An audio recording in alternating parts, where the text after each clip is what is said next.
మోకాళ్ళ మరియు నడుము నొప్పులకు చిన్న ఇంజెక్షన్ ద్వారా పరిష్కారం. డాక్టర్ ప్రకాష్ గుడిపూడి, 18 సంవత్సరాల అనుభవం. సంప్రదించండి. Elite spine and pain management centre, Manikonda, Hyderabad. మేము మౌనంగా ఉన్నామని చెప్పి ఏం ఆలోచించట్లేదు అనుకోకండి. వస్తాం, ఎన్నికల రంగంలోకి వస్తున్నాం, ప్రతిరోజు సభ పెడతాం, మిమ్మల్ని ఎండగడతాం. మాటకి మాట కాదు, పాకిస్తాం మాటలతోటి. మాటలు కత్తుల్లా వస్తాయి, మీకు ఇబ్బంది పెడతాయి. భయపడకండి.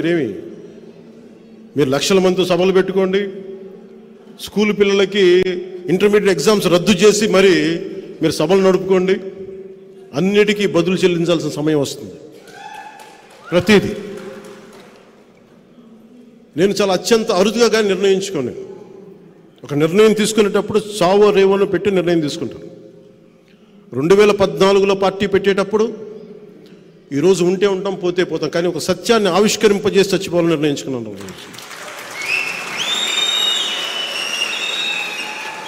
అలాగే పార్టీ పెట్టాను, అలాగే పార్టీని నడుపుతున్నాను.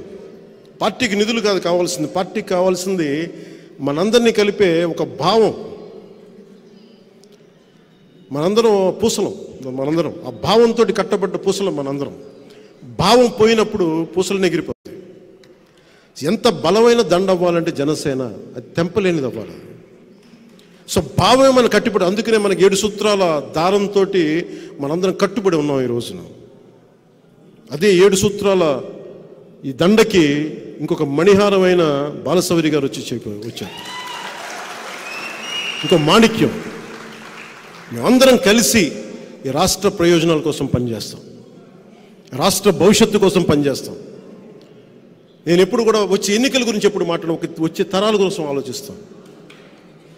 ఒక రాజకీయ నాయకుడు వచ్చే ఎన్నికల కోసం ఆలోచిస్తాడు, ఒక రాజనీతిజ్ఞుడు వచ్చే తరం కోసం ఆలోచిస్తాడు. ఎప్పుడో చిన్నప్పుడు చదువుకున్న పాఠం అది ప్రభావం అయ్యి ఎప్పుడు మాట్లాడితే ఒక తరం కోసం ఆలోచించే వాళ్ళని తప్ప ఒక ఎన్నికల కోసం ఆలోచించట్లేదు. మొట్టమొదటిసారిగా 2014 నుంచి 2019 వరకు ఎప్పుడు కూడా నేను తగ్గే మాట్లాడాను.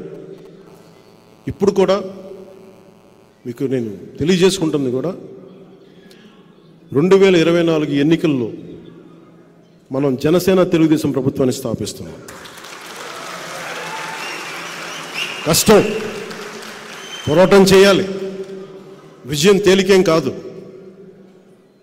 జగన్ ఎన్ని మోసాలు చేసినా, ఎన్ని మాయలు చేసినా వాటన్నిటిని అధిగమించి మనం ప్రభుత్వాన్ని స్థాపించాలి. ఈ అలయన్స్లో కొంచెం కష్టంగా ఉంటుంది. సిపిఐ, సిపిఎం, బిఎస్పి లాంటి పార్టీలతోటే సీట్లు సర్దుబాటు జరిగినప్పుడు చాలా కష్టంగా ఉంటుంది వాళ్ళతోటి కూడా. అలాంటిది వెంటనే ఇంకా సీట్లు నిర్ణయించలేదు. ఏదంటే ఏమేసినా జనసేన చాలా బలమైన పాదముద్ర వేస్తుంది అసెంబ్లీలో.